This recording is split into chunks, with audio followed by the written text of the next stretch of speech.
let's try and power through it the way we have it. If this thing goes down, we'll have to do an audio, and maybe we'll just call you and put you on speaker.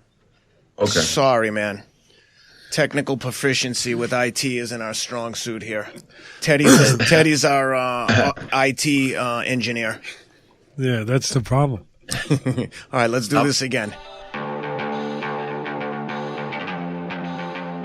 Welcome to The Fight with Teddy Atlas. I'm Ken Rideout, joined as always by my co-host, legendary trainer Teddy Atlas. And today we've got a very, very special guest for you. We've got the newly crowned UFC Lightweight Champion of the World, the Diamond, Dustin Poirier.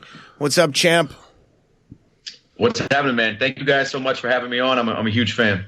Oh, thank you. We're a huge fan of what you've been doing. It's an awesome story. Super happy for you. It was... I mean, everything from your journey to the fight itself was just a battle, right? I feel like the fight was symbolic of your whole career. Nothing was easy. Every single round, every minute was a struggle. How you feeling? Yeah. You know, I got some bumps and bruises, but I'm still on cloud nine, man. I have that belt right over here, so... Let's see it. Can we see it? I want to see it, Dustin. You want me to grab it for me? Yeah, I'd love to. You earned it. If anybody ever earned winning a title, you sure as hell did. If anybody ever earned the right to be called a champion, I would say it was you. I think you had the second most fights of any UFC fighter ever before winning the title, and just a constant, always. There it is. Beautiful. There it is. There it is. There it is. That's pretty damn good. That is pretty beautiful. That is special. And thank you so much. Who looks at it more, you or your wife? Because I know your wife, Jolie, are partners in everything in life that you've done. You couldn't have done it without her, and you say that very openly, very freely. So who gets to hold it more? I think I'm not letting it go. She can touch it here and there, but she can't get it off my shoulder, man. Good for you, man. It's so good. Yeah. I always get chills when I see someone get the title for the first time. Can you explain to us a little bit about the emotional journey when you actually won the belt? Did it immediately settle in? I mean, you seem super excited in the ring, but talk me through the emotional roller coaster of winning it. When did it settle in, etc.? You know, I'm only a couple of days removed. I feel like I'm still digesting it, honestly. It's been a fast couple of days since the fight. I've been talking a lot and just reliving the moment a lot. I haven't had a whole lot of quiet time to just sit down, me and my wife, and really, let it sink in. But I'm sure that's coming this week. It feels better than I thought it would. As a fighter, you go to sleep every night in training camp and thinking about that moment when the belt's going to touch your skin, or when you're going to raise your hands and say, I'm the champ. And those thoughts didn't do it justice. Those feelings I was laying down in bed every night in camp thinking about, it wasn't what the feeling was. It was better than I thought it could be. Dustin, for me, I've always talked about the hardest thing for a fighter is sitting in the dressing room waiting to go out. Take the fans there. I mean, here, you waited your whole life for this. And if anybody ever earned, I said it earlier when you were going to get the belt, anyone ever earned the right, and it is a right to be called a champion, well, you really earned that. What was the feeling sitting in that dressing room waiting? As I've said before, it's the hardest thing because your imagination can attack you during that time. So take us there. As a fighter, this was my 40th fight. So the emotions were the same. I'm not one of those guys who try to portray a tough guy. I know I can fight it. I know what I can do. I know I'm a dangerous person, but I would be lying if I said I wasn't nervous and scared and unsure of what's going to happen out there. Well, that's what I'm talking about. That's exactly of the unknown. Well, that's it. I mean, anyone who says they're not scared, they're a liar. They're a liar. Oh, there's something wrong with them. They got to go to a doctor and find out what the hell's wrong. So I think it'd be fascinating for you just to explain to the people what it feels like waiting to have your name called to say, come out of the dressing room and get into the cage. It's you're nervous. There's a lot of anxiety, but at the same time, it's weird because you're excited. The moment's finally here. You get to perform. It's a weird balance of nerves, excitement, adrenaline, just the anxiety to perform, to go out there and you just want to be your best. I knew before I walked out of that locker room, if I went out there and fought to my potential, that I was going to be a world champion that night. But the thing is, as a fighter and as just a human being, I know that things happen in fights. There's a possibility I can get hit with a shot I don't see. There's, and especially in mixed martial arts, there's so many variables. That's what keeps those feelings alive and well in me through 40 fights. They're never going to go away. The only thing I can say is I'm more acquainted with those uncomfortable feelings now. So when they arise and I feel them, I'm just like, okay, there you are. Here we go again. We're about to do this. Yeah, and would you call those feelings what I've called them for years, calling fights on ESPN? The greatest enemy at that moment is your imagination. Because you just said it beautifully. You already know what can happen and can't happen in that ring. But your imagination has no limits. That can bring things into the equation that are not real. Exactly, Teddy. When you start thinking like that, the mind is a powerful weapon, man. You create problems that aren't even there if you start thinking about it too much. That's why I don't overanalyze my opponents.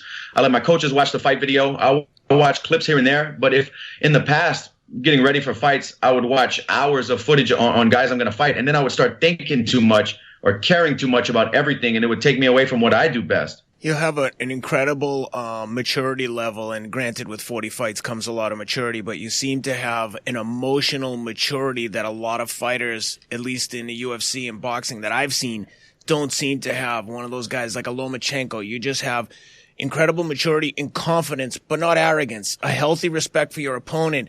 Can you talk me through some of your mindset and any kind of mindful practices that you might partake in, or meditation? Like, where does this maturity come from? I think from life lessons, honestly. I moved out when I was young. I got married and bought a house really, really young, and never had a stable job, and balanced a lot of things, juggled a lot of things to make life happen for me.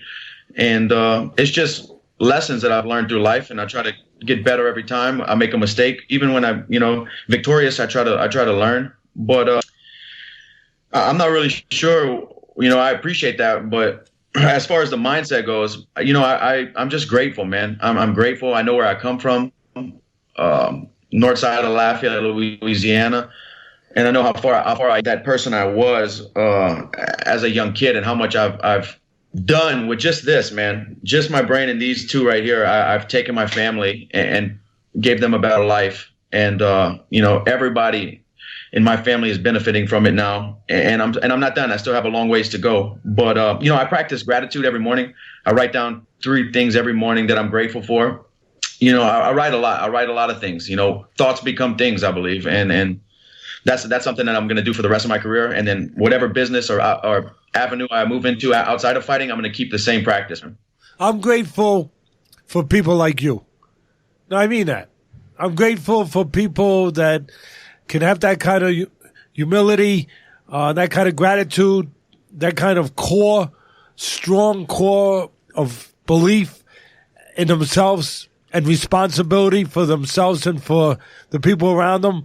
And that could be a lesson, a beautiful lesson for people out there that have been in difficult situations and things haven't gone right, and they're wondering if it's ever going to go right. And you are perfect proof that if you stick with it and you believe and you don't give in, you don't submit, that you know what? You can be a champion. Thank you so much, Teddy. That really means a lot to me, man. It really does, truly. You're just a great example for people out there. And I want people to get that from this broadcast, to see that, because your road was a bumpy one at best. And forget about bumpy. You had some holes in your road. For sure. But you know what? And I try to say this to people, that it was your road. It was the only road that was going to get you there, because and listen, I'm saying this with all respect. I don't got to tell you, you understand what I'm about to say. You're not the most talented guy in the world in your business, but you're the most determined. You found a way to even the playing field in other ways. And the only way you were going to do that was to form yourself into a certain kind of person. And that road, that bumpy road, that road with holes, that's what formed you. And that's what had you ready. Any other road would not have had you ready. You agree with that? I 100% agree with that. And that's why it's easy to get off the stool every round, because I don't expect anything less but the toughest rounds, the toughest exchanges, because that's what I'm used to, honestly, man. We have a ton of stuff that I want to cover with you, but before we get into some of the stuff outside of the ring, I want to talk to you just specifically about the Holloway fight, because you submitted him back in, what was it, 2012. You submitted him in February of 2012. So coming into the fight, you had to have a level of confidence that you've already submitted him once, but he's coming in on a 13-fight win streak. You're coming in on a win streak. What was your thought coming into the fight? Where did you see holes in his games, or where did you think you could take advantage of things that he was doing, and how did that translate, and how did it play out relative to what you were expecting and what the game plan was? You know, coming up, leading into this fight, we fought 7 years ago. That was a completely different fight. To fight in the UFC in the top of the divisions for 7 years, guys don't even have 7-year careers. So to do that and stay relevant, and for him to be an undisputed world champion and on a 13-fight win streak, I knew that this fight was completely different. Like I said, that's why I didn't even watch the footage from the first one. That would be disrespecting what needed to be done. That would be disrespecting the amount of work and the challenge, I thought. So I just went about it like a whole new fight. We watched his last couple fights a little bit, and we went about it as a whole new fight. And a lot of things that we thought in the fight actually happened. You know, we knew he was a volume puncher. I knew I was going to be in positions where he was going to be throwing a lot of volume, and I had to dig down and use footwork and get out. I honestly think in camp, my stance switching from southpaw to orthodox and covering a lot of distance against a counterpuncher really, really paid off. My coach, Mike Brown, incredible coach down at American Top Team, really put that mindset and that thought into play early in the camp of switching stance, throwing my lead hand as an overhand from a switch stance. And, MMA movement and with knees and kicks, we cover a lot of distance and a lot of big movements in there. And a guy like Max Holloway, who throws volume and touches and pulls and counter punches, when you take a big step back, you usually take yourself out of range for kicks and punches. But when I switch stance, I cover so much distance, and that right hand stays locked and loaded. You know, so I take my right hand from a jab to a back to a cross, and you're still in danger when I move forward. It's fine things like that really made a huge difference in this fight early on. I watched the fight, and I'm listening to what you just said, Dustin, and you know what? Your trainer should be given Trainer of the Year. I'll say it again. Your trainer should be given Trainer of the Year. He really should, because that was the difference in the fight. Because I'm going to put it real simple. You were the harder puncher. Your power was the difference in that fight. The other guy was throwing accumulative punches. As you said, he was being a busy guy, but you were erasing that with your power. And for your coach to put you in a position to understand that, to have your power more available, he is a big reason why you're champion. Obviously, it's your character, it's your journey, it's that, but he was a big part of it. He deserves great kudos for what he did. Thank you so much, Teddy. You know, I have him, Mike Brown, and I also, my boxing coach, who I've been working with for over 5 years now, is Daya Davis, Howard Davis Jr.'s son, out in Florida. I was actually fortunate enough to work with Howard Davis before he passed away years ago, and now I work with his son, Daya Davis, who is my head boxing coach. And I tell you what, man, we really he really broke down Max's game. Max is a boxing heavy fighter for mixed martial arts. You know, he kicks a couple times per fight, but he's really heavy on that front foot and boxes. And Daya broke him down, and we really drilled a lot. And man, I just felt prepared after the first round. When I sat on the stool, I just felt like we did the right things, and I was going to win the fight. I knew early on. How much time as a percentage would you say you spend on your stand-up game? And I would imagine it's not necessarily purely boxing. If ever, I would imagine it's more kickboxing style. But as a percentage of ground versus stand-up, just Teddy and I were not super familiar with an MMA training camp per se, but I'm just curious what the percentage breakdown is in stand-up versus ground game. For me, it's probably, if I had to throw out a percentage, I would probably say 60 or more percent. I'm focused on stand-up, and I do I drill kickboxing once a week, but the rest of that time is boxing. I love boxing. I've really become a student of boxing in the last few years. I really appreciate boxing. I got to work with Chris Algieri when he was getting ready for Errol Spence down in Florida.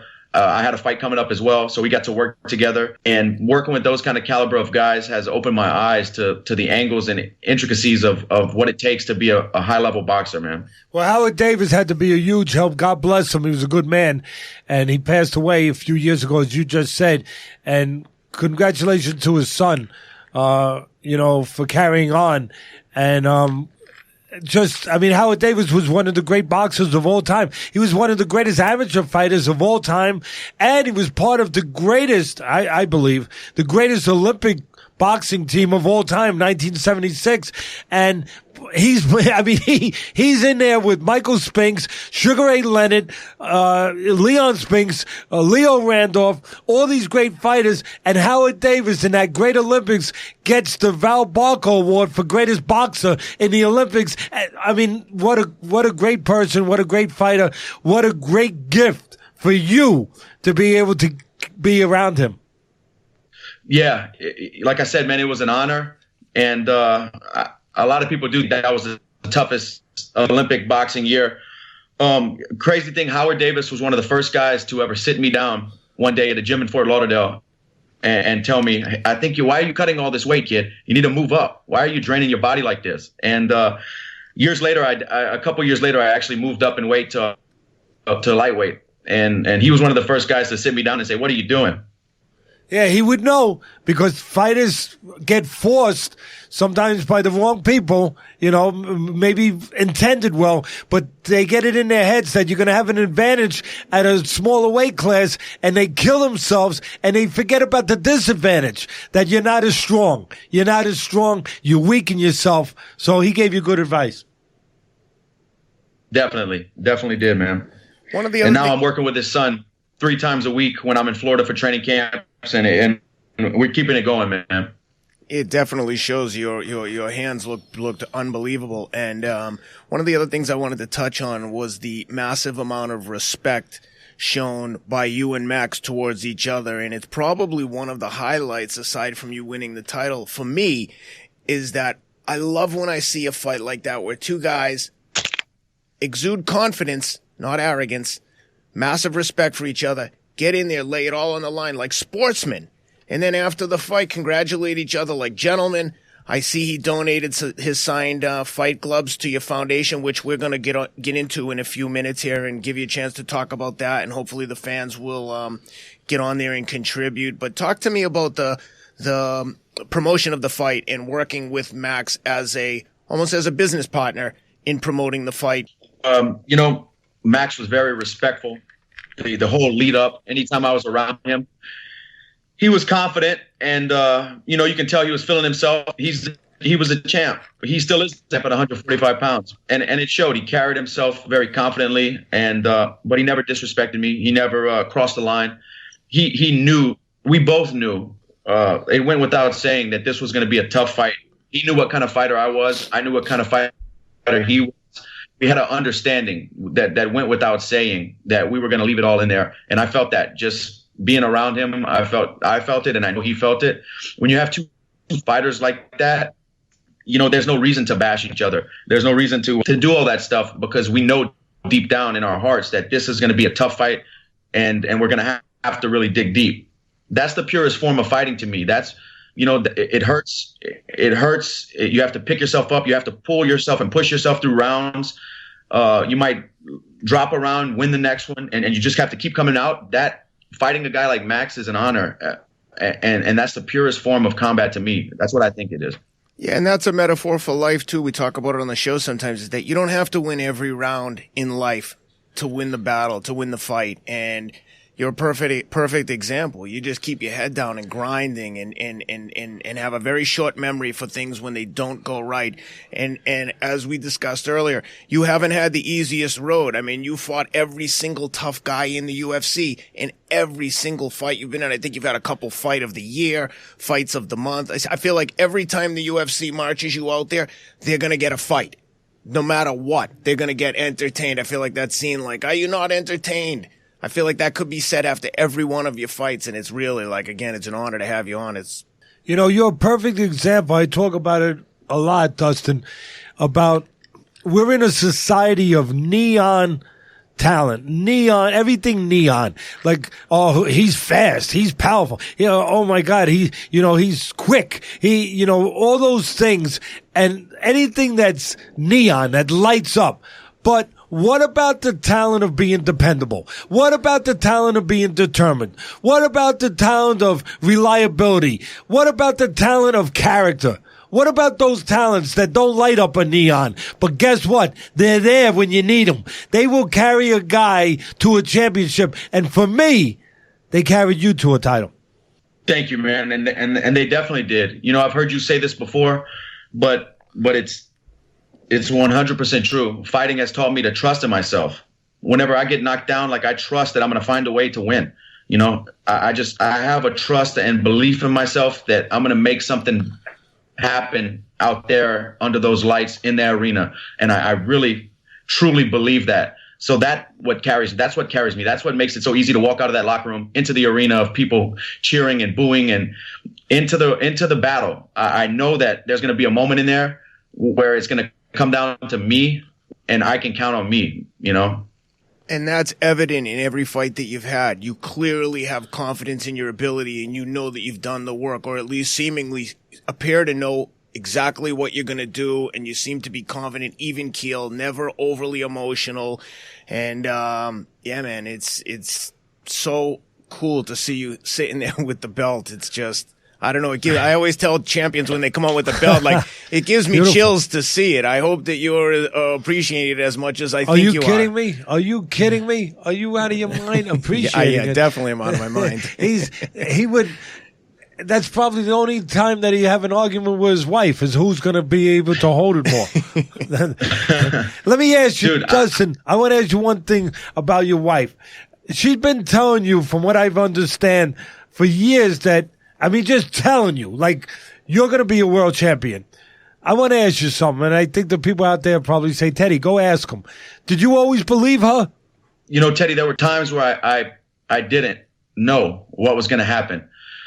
That I tried to act tough and act confident and hope for the best and act like we were going to turn this thing around, and I didn't really know. But she was always there every night telling me that one day that she was going to tell me, I told you so, and that I was going to be the champ. It makes me emotional talking about it, because there's times, like I said, where I lost fights, or times where, I felt the load of carrying all of this, and it got too heavy for me at times. And she just, like, I wouldn't be where I'm at without her.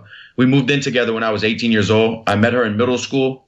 We got married at 20 years old. This year will be our 10th year wedding anniversary. Wow. I have a daughter with her, and she's not just my wife. She's my partner in life. Like, we were together at such a young age that I can redo that with anybody. These years of growing and learning lessons in life from a young age of 14, 15, up to 30 years old with the kid, that's so important and priceless, the things we've done together, and the person the fighter I've grown into with her next to me.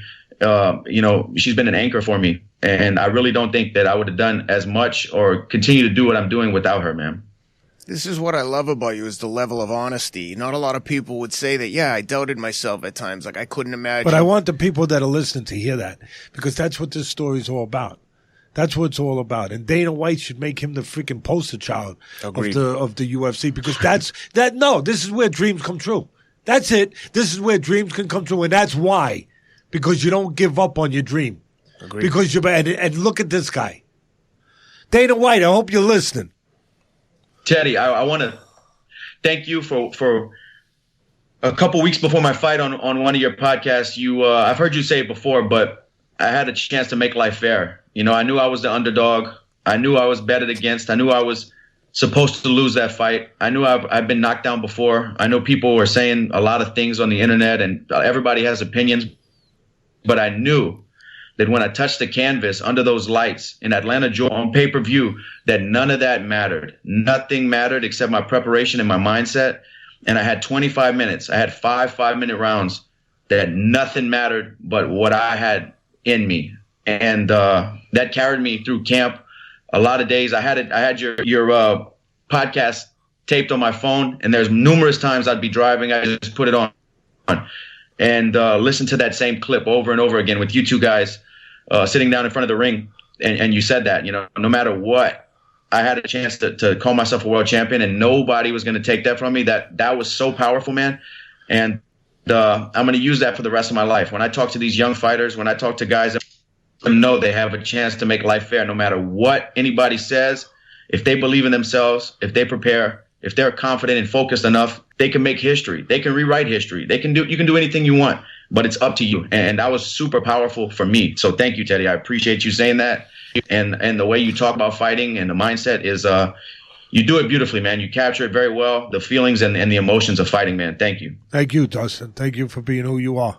And yeah, like I was saying, I love I love the level of truthfulness and the amount of your life and journey and experience that you're willing to share with people. What I was going to say earlier is... Wait, I got to jump in there. Now, tell me, what did your wife say to you?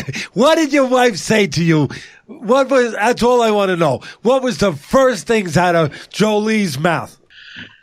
She told me, I told you so. I told you so. She earned it. She waited a long time.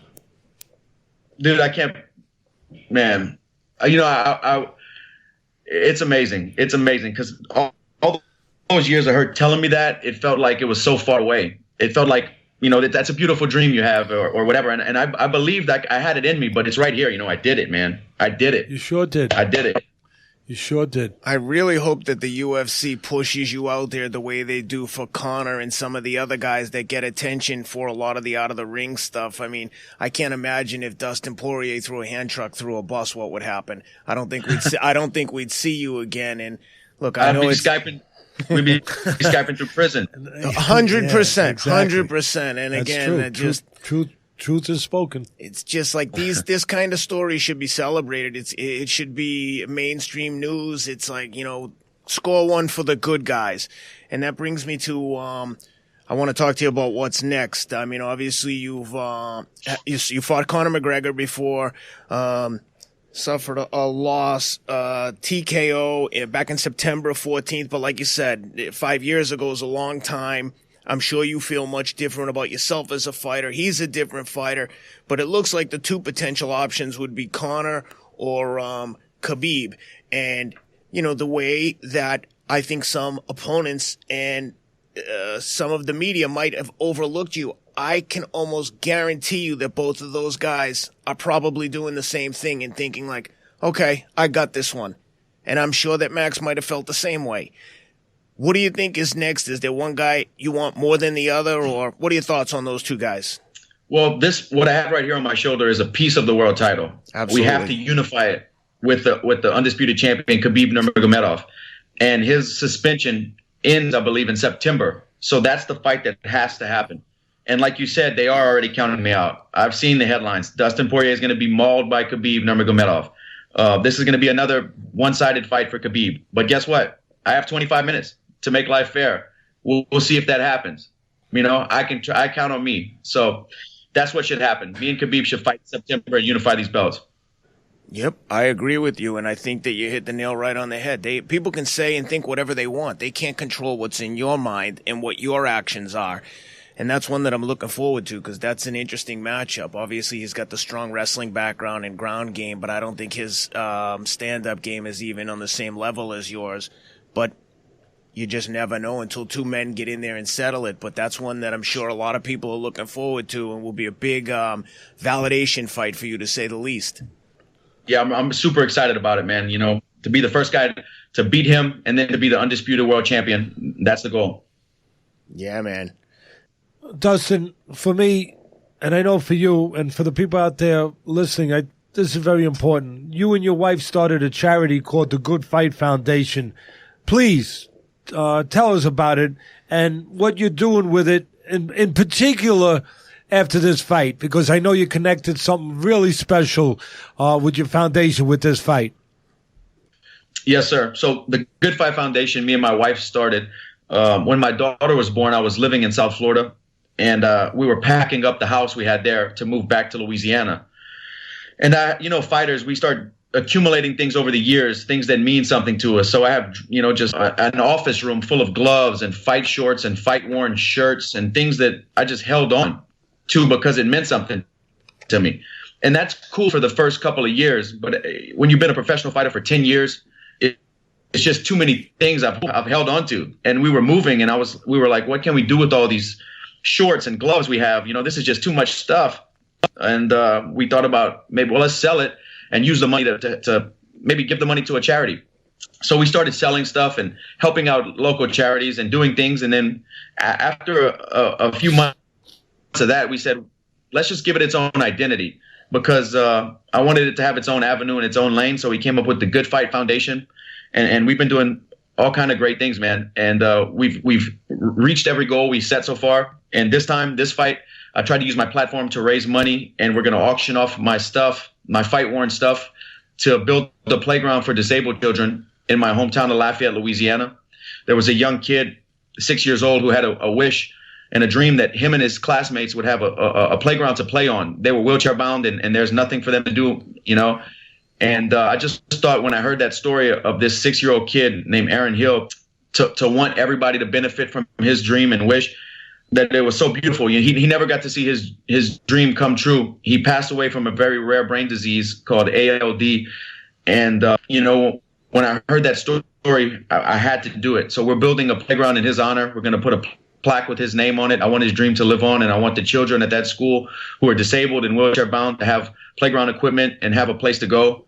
So that's what we're doing, and I'm 100% sure we're going to get it done before the beginning of the next school year. So we're going to start construction this summer. That's great. And again, without overdoing it, that's why you're a champion. That's why I call you a champion, and I say it the way I say it. That's part of your strength. That's part of the core of your strength, of what you carry into the ring with you. And if I could, I have a charity called the Dr. Atlas Foundation.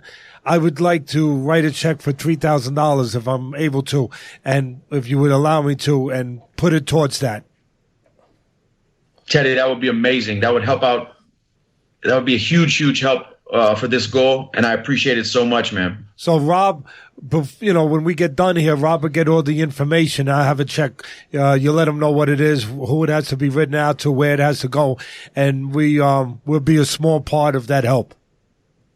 That would be a huge, huge help. And as we start construction, I'll send you some pictures to show you some updated stuff, what we got going on. It's going to be awesome, man. I'm really excited for this goal. I am too. Hey, Dustin, talk about Max Holloway donate his fight-worn gloves from that battle where you won the title. That was incredibly gracious of him. Talk to me about that process and where people can find information on the gloves and where we can bid on them, etc. So I'm going to be posting a link for all my fight-worn stuff probably by the end of today to start auctioning on the shorts and shirt. But I was very fortunate, and I had an outside for this. We even put up the auction. I had an outside guy from Japan reach out to me, and he wants to buy my gloves and Max's gloves for a good bit of money. So I'm going to just directly sell it to him. We won't even auction these gloves off. These gloves, just the 2 pair of gloves, raised $20,000 for the foundation. So I'm super excited about that. How did you get the gloves from Max? Did he offer them up, or did you ask him for them? Because that was incredibly kind of him to do that. No, we were still in the ring. They just announced the winner.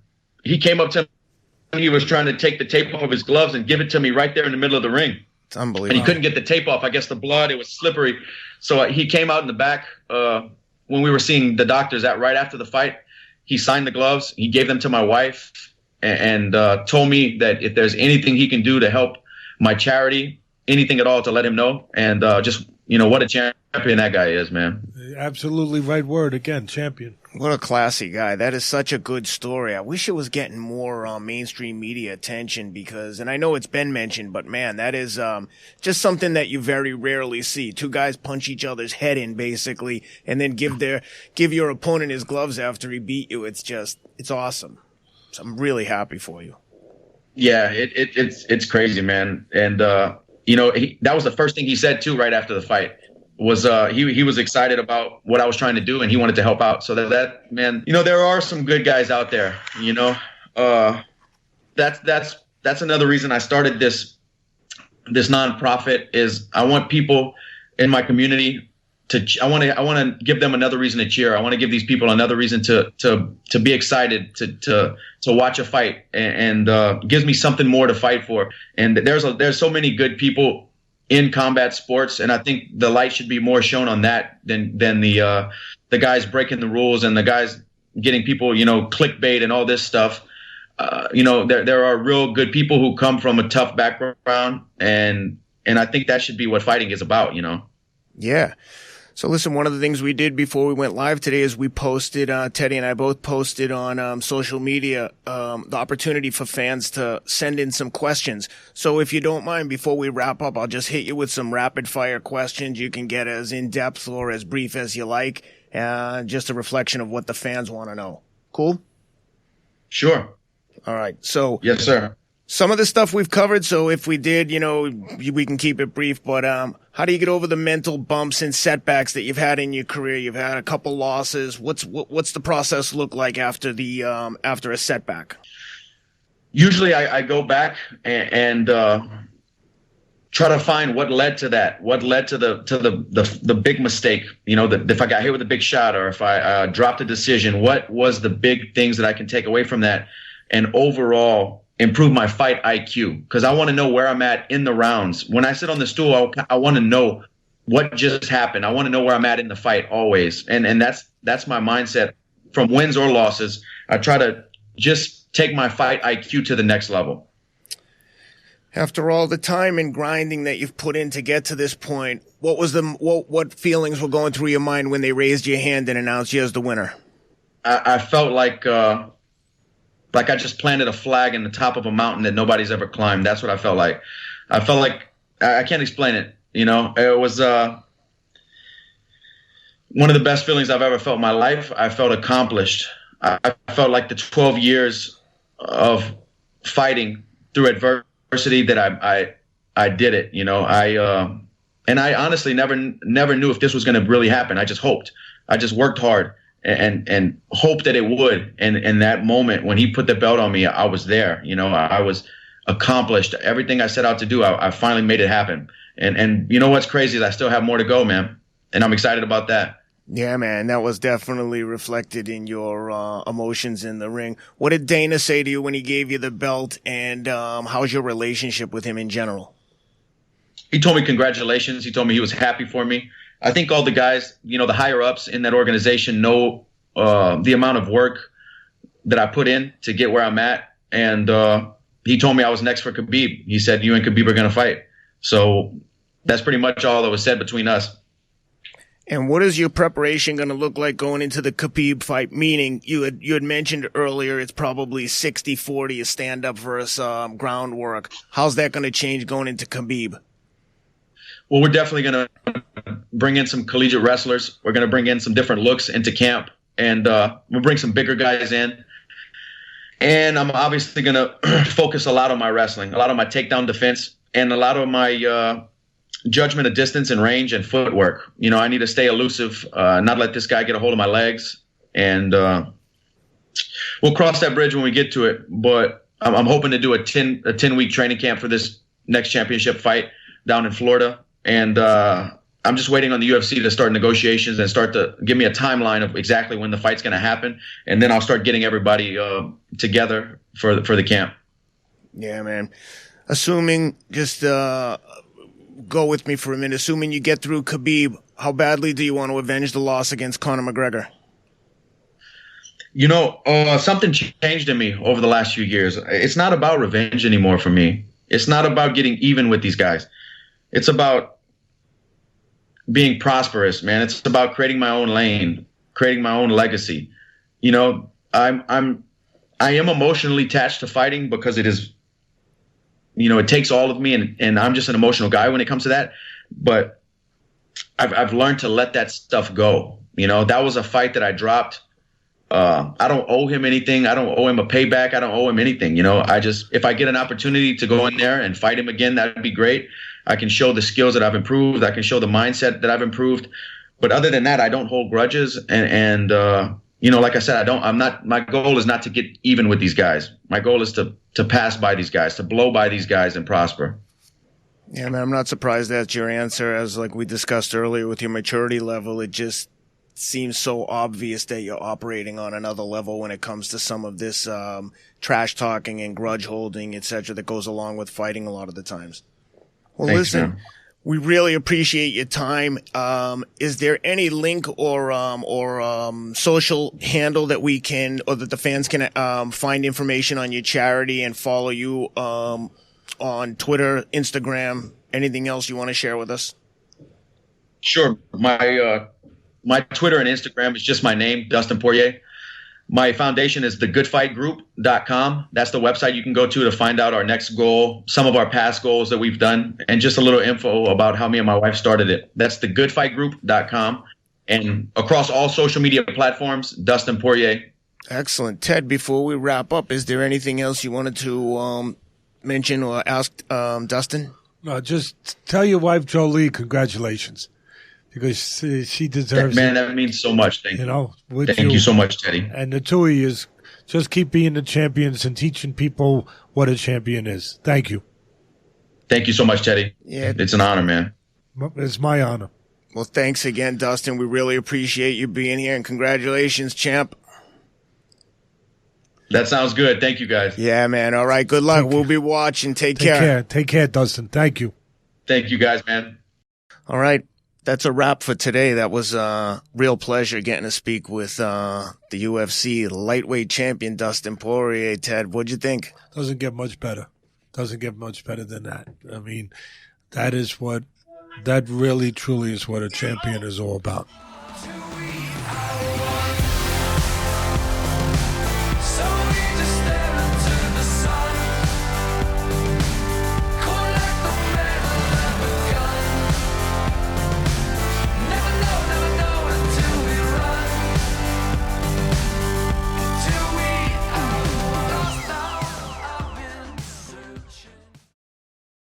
Hey, Dustin, that was great, man. Thank you for doing this. Really appreciate it. Did he hang up? My pleasure. My pleasure. Oh, no, hey, no, we can still go. Hey, what I was going to say is, I don't know if, Ted, I don't know if you're cool with it, but if you think it would help, we could have Teddy sign a glove and send it to the charity. Maybe you and Teddy each sign it and auction that off on your site. Anything that you think we can do to help you, let me know. And if you need a Ken Rideout signed glove, that's got to be good for a 20 spot.